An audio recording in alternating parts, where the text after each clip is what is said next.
to Energize and Revitalize with Dr. Amy. I'm Dr. Amy Cooper Smith, a doctorate-prepared nurse practitioner, and this show is about empowering you to ask questions, make informed decisions, and question everything. I'm so excited to introduce my guest today, Cristine Hull. She is an integrative mental health expert with over 30 years experience. She also has a doctorate in natural medicine and integrates modern science and ancient wisdom in her practice. And she's also the author of 10 Ways to Balance Your Brain Chemistry. So welcome and thank you so much for being here today. I'm grateful to be here. It's good to meet you. Yes, so excited. So in your book, you talk about brain chemistry. So what is that and why is it so important for our health? Well, it is a journey I went through personally to understand. As a child, had chronic depression and anxiety that affected my social life and definitely my self-esteem. And so I think even for parents out there, it's important to know that this matters. And later in life, I used substances to self-medicate, and that was not a good option. So definitely led me into a mess of all kinds of long-term and short-term disasters.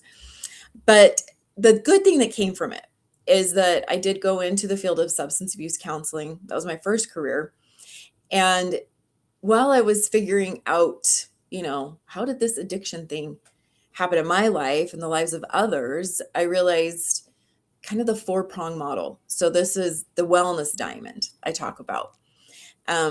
One point on that diamond is physical. There are physical reasons that people get into substance use or are dealing with chronic mental health issues. There's also mental and emotional and spiritual reasons. But I think today we're going to talk a little bit more about the physical, because that's what half or more of the book 10 Ways to Balance Your Brain Chemistry is about.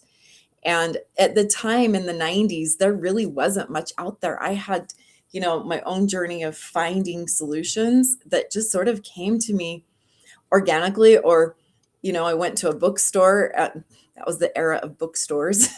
When we had a paper book, we could back in the day, and found sections and realized, oh my gosh, there's answers. One of my first kind of primers to understand this was called Potatoes, Not Prozac.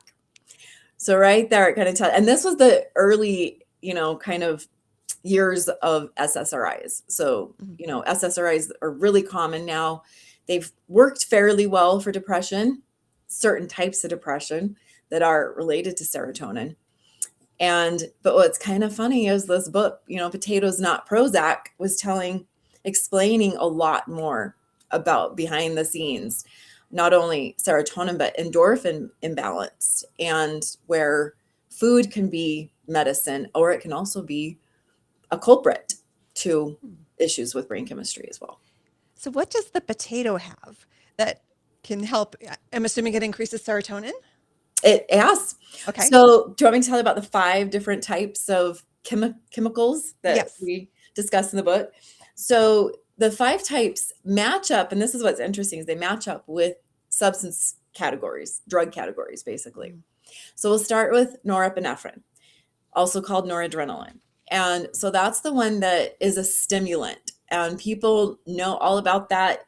Look at how many coffee shops there are now. I mean, isn't that crazy how they're definitely more common than churches, right? So people have figured out how to fix that, norepinephrine, those low moods, with a stimulant of caffeine. But then that continuum goes all the way to methamphetamine, which is a very destructive stimulant in our, and I see a lot more of that now as well. So people are self-medicating with stimulants with norepinephrine. The downer is GABA. So gamma aminobutyric acid. GABA is actually, and so these are things that are made in the brain. So our own brain when it has amino acids, which are the precursors, the building blocks, it can make GABA. And it also, other conditions have to be there. Things like minerals, or things like a nervous system that allows the gut to digest. They call it rest and digest instead of fight flight. And, and so we've got to be doing some of that mental work and emotional work as well to get everything lined up. And especially serotonin in the gut. Sorry, I'll go back to GABA though. GABA is mimicked by alcohol. So look at, when do we typically see people drinking? Or I'm not a drinker myself anymore, but it's typically at night, right? And that's when we want to wind down and, turn off the overactive brain and the nerves. So, you think about that, people a lot of times will have a drink when they're stressed out, right? Absolutely. So they're trying to downgrade that whole system and turn it down. And so the other thing that is really interesting is you can actually get GABA as a supplement in health food stores, and you can see it online and stuff. And you can just take it. It's in a capsule form. It's based on the true natural chemistry of the brain and body. And you'll find it just gives you takes that edge off. So I'd rather see people do that than, especially, and the one thing that I worry about that I warn people on is benzodiazepines. Right. So alcohol is addictive, but I would say even more addictive are things like Valium, Xanax, and other benzodiazepines that they create a cycle, right? And so what comes down then also goes up, just like what goes up comes down, just like the stimulants. So you're going to have a crash with a stimulant eventually, and you're also going to have a rebound with a depressant up to more anxiety sometimes. Absolutely. So that's the concern. So and this I think applies to a lot of our listeners, let's say somebody is in that habit of that nightly wine. So let's say they say, okay, I'm going to try this GABA. Now, can they have interaction between the alcohol and the GABA, or is that pretty much a safe thing to try? Well, it will be like having more, GABA in the system. And so I would recommend, do you want to hear my deal? Love to hear your recommendations. All right. You are the first to hear about this. I have created something. Actually, my daughter named it. It's called Wineless. So I am a fan of red wine. Yes. I missed it. And I would sit and watch my shows at night and see everybody drinking red wine. I'm like, I miss red wine. Yeah. Well, guess what? I figured out how to take the alcohol out of it. So I get a really good bottle of red wine, and I found there's a certain temperature that you heat it to. And for about 30 minutes of that heat, you'll get 98% of the alcohol out of it. So you can enjoy your glass of wine and then take a GABA with that. Wonderful. Because the GABA is, going to create the relaxation, but it's not addictive like the alcohol is. It's interesting that it's just a different mechanism. So does this work with any wine or just the red wine? You can do it with any wine. So you can have your favorite. So the trick is, it's 30 minutes between about 160 degrees and 180 degrees. So you don't lose the flavor. Mm-hmm. So you're not boiling it. You're just steaming it out. And you'll lose a good, third maybe of the volume. So I replace it with homemade grape juice, cranberry juice, or I think it's like a cherry, like a tart cherry. Mm-hmm. Well, lots of health benefits in tart cherry as well. Yes, you get your antioxidants. I love it. That's a really good tip. Thank you. Yeah, you're the first to know about it. Oh, I'm so excited. You heard it here first. You heard it here first. Yeah. So so find some replacements that are non-addictive. That's the recommendation. And that's what 10 Ways to Balance Your Brain Chemistry is about. We'll have to stick Wineless in there. And then it's on its 4th edition, but hey, there could be a 5th. So let's get to serotonin. Yes. So serotonin is mostly made in the gut. Like they say 90% of it is gut designed, I guess you could say, or created. Whereas, other chemicals might be more, you're seeing more of the brain interaction, you're seeing more gut interaction with serotonin. And so what we tend to go to if we're low in serotonin, and you'll know you're low in serotonin when you're just kind of cranky or overwhelmed, or you just want to relax, but there's so much to do, and so it's not like anxiety, but it's like this discomfort that you go towards comfort. And where do we get our comfort typically? Warm blankets are good, but we're oral people, aren't we? So what is comfortable that goes in the mouth? It's carbs. Absolutely. Right? Yeah. Isn't that interesting? So we go to our carbs. And so that could be flour, cake, kind of stuff. And I discovered after reading Potatoes Not Prozac, she said, yeah, if you're like carb loading and you're also allergic, and this was the 90s when they were first figuring out about the gluten Yeah. issues. And so I don't have a full celiac, but I'm definitely gluten intolerant. And so I would go to the carbs and then I feel worse. So I did learn that potatoes were the safe carb for me because it didn't have the gluten issues and grain issues. So I actually went grain free even. And I was able to, just have potatoes as my serotonin carb kind of thing. But also increasing protein is a key for, especially as we go to the fourth chemical. Oh, I am going to mention though, in the drug classes, do you want to guess which drug matches serotonin the best? So we're not talking SSRIs. No, it's like street drug kind of stuff. Oh, illicit drugs. But it says SSRIs are a pretty safe solution for people that are low in serotonin. Yes, I advocate for those, whereas not so much for benzodiazepines. Gotcha. Well, what is the street drug that It gives us is serotonin? marijuana. Think about That it. makes Like, sense. Yeah. does that make sense? Yeah, because if you think about it, it's the one that they're actually prescribing for people who are anorexic, say, and not, Right. eating enough or afraid to eat or whatever that might be. People who are in discomfort with cancer or with other things, it just creates that kind of like a little bit of comfort, a little bit of, ease, I guess you could say. But definitely there are other alternatives. And, and I think some of that is mindfulness training. That's a good one. So, I mean, part of what happens when people, you see the funny kind of anecdotes of, when somebody's stoned, they're like really chill, right? And they're out in the nature and they're appreciating the trees. And well, we can do that without a drug.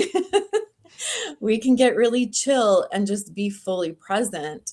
And I think appreciating nature, absolutely, like getting out and, and just being with our environment in a way that's soulful. That can increase your serotonin for sure. Yeah, I've shared with our listeners, my husband and I have been hiking on the Appalachian Trail, Nice.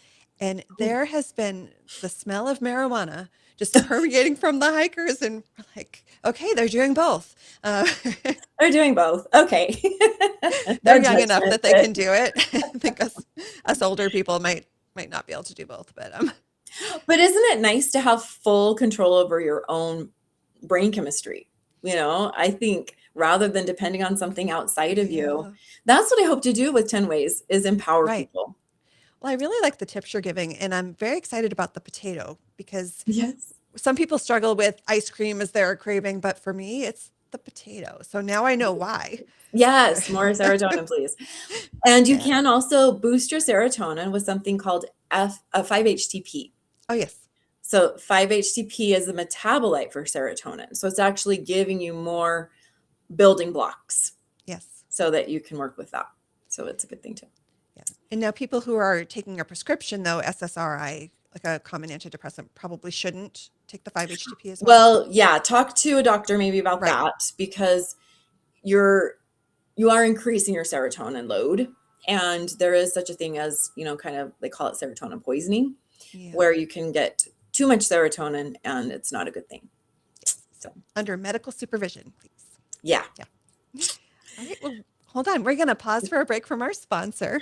You're listening to Energize and Revitalize with Dr. Amy. Don't go anywhere. We'll be right back. Welcome back to Energize and Revitalize with Dr. Amy. I'm Dr. Amy Cooper-Smith, and my guest today is Dr. Cristine Hull. Before the break, we were talking about neurotransmitters, norepinephrine, GABA, and serotonin. We talked about some of the illicit ways sometimes we can self-medicate, that we shouldn't, but sometimes we do. But then Cristine gave us a lot of practical ways that we can use natural things to increase these neurotransmitters. So we've talked about the first three. What else is affecting our brain chemistry?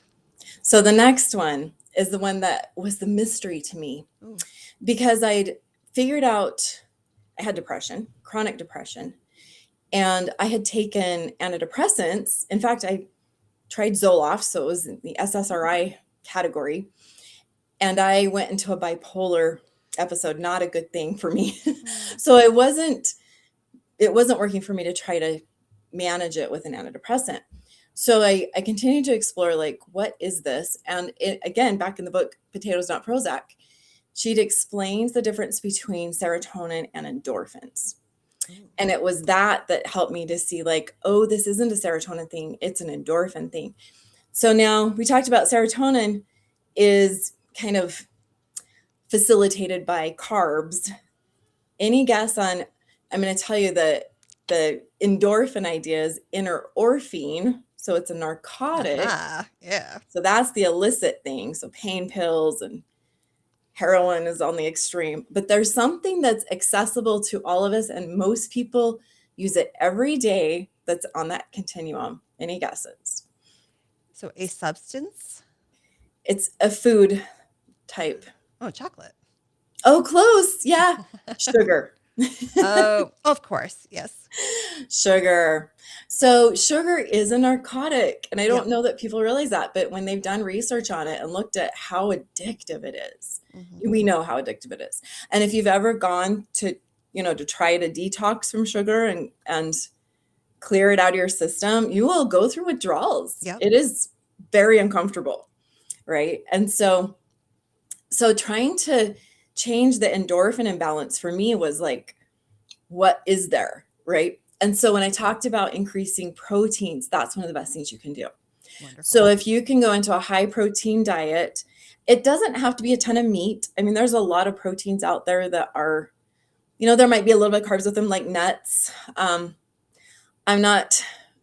I would say beans and rice is not your best because there's so many carbs in that. Right. But if you can find a good balance of more protein added to smoothies, there's a lot, plant proteins, there's really a lot. So if you're focusing on getting protein every meal and even then some, you'll find that you have the building blocks because these neurotransmitters come from amino acids. Yeah. You'll have the building blocks to create that. And if you have enough protein, so I think here's a theory, is that people who are also a little on the path to diabetes are going to have more of a sugar high. Right. Okay, if that makes sense. So if you can balance that out with a lot of protein. So like, for example, when I do have some sugar, I try to have plenty of protein with it, kind of thing. Yep. And yeah, so that one, it's amazing when you can get that in balance because, I dealt with this just chronic unhappiness, you could call it. Mhm. And I'm going to talk about the mood kit in a minute, Yeah. but I did find a solution for that. Let's talk about dopamine first, and I'll come back to the mood kit and tell you All the right. really cool solution I found for endorphins. So dopamine. So we hear about dopamine. In fact, it's funny because the word dope actually came from dopamine. Mhm. I think in early science, biochemistry type of things, they figured out that there's this aspect to the brain that when you light it, you can light it up with things that are dopamine related. And so that's not just substances. So in the dopamine world, that definitely like high action, high energy, fantasy type things. Like we've got a whole dopamine generation just because of screens. When Right. you have something going on in front of you that's raising that up constantly because my husband's addicted to bingo on his phone, and when his bingo credits run out, he gets really sad. Oh. So I mean, there's so many things that are addictive like that. So gambling is in there, and Right. definitely sex and pornography would be in there. But also like skydiving, things that people don't do every day, but they're thrill seeking kind Yes. of activities. So yeah, so you can't really live in a high dopamine for very long. What they found is like some of these stimulant drugs like meth, when they take people into that state for too long, you'll have a psychotic break. Sometimes you'll have a loss of reality. And they also have found that in schizophrenics, in their brains, they have higher than normal dopamine levels. So it is not something you want to live in. No. So I'm actually looking at how can we live without it? Can we live without it? There's a question. What do you think? What do you think it's doing? A lot of our younger generation, that's what they do for hours and hours. So how is that affecting their mental health and their development? Oh, yeah. It's creating like a scarcity almost immediately of like it's hard to compete. It's like in our day, it was like Christmas morning, that was Right. the big Right. deal, and you wait a whole year for it. But now it's like you get that kind of lit up experience daily, multiple times a day. And so Right. so what I found though is that the experience of like kind of detoxing from that, of abstinence, if you want to call it, it is possible to live free of this roller coaster, because that's really what happens with dopamine. You go on a roller coaster. Mm-hmm. And back to mindfulness, but also things like meditation, spiritual highs, finding like this gratitude high, Right. that's kind of cool towards what you do have, rather than the need for more and more and more, but being more content and, kind of stabilizing in routines. So routines can really help with that. And then, and just a reset almost. I've done silent retreats and talk about like, that's when like how addicted you are to your phone and to your, like stimulation. And, a 3 days of silence, it's like like one day a week, it's like, well, this is our day without Sunday or something, just take the phones away and experience relationships, like true connection, and time with yourself. Just know what's going on in your head and your heart. So yeah. You've mentioned mindfulness and meditation a couple times during this. It sounds like it helps balance several of the neurotransmitters. Definitely. Yes, that is a key.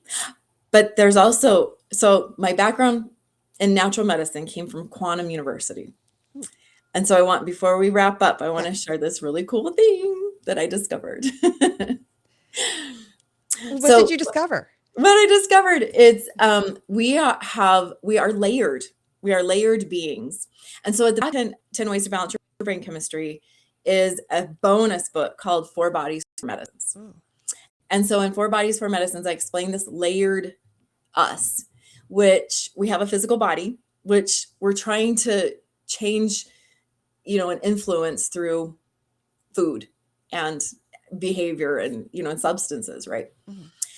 And we also have an energetic body, a vital body that is impacted by emotion and vibration and, and connection, really. It's, in Chinese medicine, it's, the points for acupuncture, that type of thing. But there's a lot we can do to interact with that and to shift things on that level. Then we have the mental body. So the mental body is where psychology comes in, with an effort to change thinking, like mindfulness training and meditation is to change the brain, to change the mindscape. You have the potential to change your experience on all those levels. You can actually change what's going on in your body with your mind. You can mentally increase anxiety or decrease anxiety. We are powerful, right? We can make ourselves sick, right? And we can make ourselves sick. We can think ourselves sick. Mm-hmm. So we think that's all we are, but there's more. So there's a 4th body, and that's the quantum body. And that is the information field that makes up who we are through genetics, through archetypes, through all, it's very vast. And I've just kind of simplified it to say quantum body, but we can influence that through information. And so we have something called epigenetics. And that says, even though we might be deficient in something, and it might be like, we can't even change it because it's like a genetic issue, we can actually influence that still. We can turn that up or down based on the information we bring in. So something that is new-ish in the last year or so, it's called the mood kit. And these are actually formulas that have information infused, and they go along with affirmations. Okay, so there's a card that Okay. goes with the serotonin one. So these actually influenced clients more than almost anything else I did in therapy, because it's like a top-down approach that, just for example, a client came in, we started her on the serotonin. So the drops they kind of balance out, they match up with the formula, with the 5 chemicals, with adrenal being the one that's the uppers and downers both to balance that. But like the serotonin was one I used a lot with clients. And sometimes it would help them get on the right antidepressant, because it creates this orchestration with law of attraction and lines up solutions in a way that we can't explain. And sometimes it would help them get off of antidepressants, because in one case, I had a client, that's how I learned more about serotonin poisoning. It was actually taking that formula, took her to the hospital, and they were able to resolve that over a weekend, when it is something that had been going on for months and months. Wow. So I think we could do a whole show we just do a whole show on on that. how you can put information into a formula, pair it with an intention to get a result. I love it. It's interesting. So that's kind of our cliffhanger to say, oh my gosh, there's something that you haven't heard of I that think you we'll have to do this also, again. besides wine lists, that you heard here. Yeah. Awesome. Well, thank you so much. We're just about out of time, but how can people learn more about you and find your book? Yes, CristineHull.com is a good place to find things. You can also find 10 Ways to Balance Your Brain Chemistry on Amazon. And just keep in mind to spell my name, there's no H in Cristine. So it's CristineHull.com. And I'd love to hear from you. Yeah, Oh, we'll there's put some that. good freebies. 10waysbook.com is a whole free series. So it's the number 10waysbook.com. Grab the series. Wonderful. It's good. All right. Well, thank you again. I really enjoyed our talk today. It was so good to talk to you. And thanks to our listeners for tuning in to Energize and Revitalize with Dr. Amy. Do you have insights from this show? Send me an email at radiantpodcast2025@gmail.com. Check out past episodes on YouTube, and we're also on Apple and all your favorite platforms. I'll be back next Saturday morning at 7:30 with more expert insights and practical strategies to help you live your best life. Until then, have a radiant life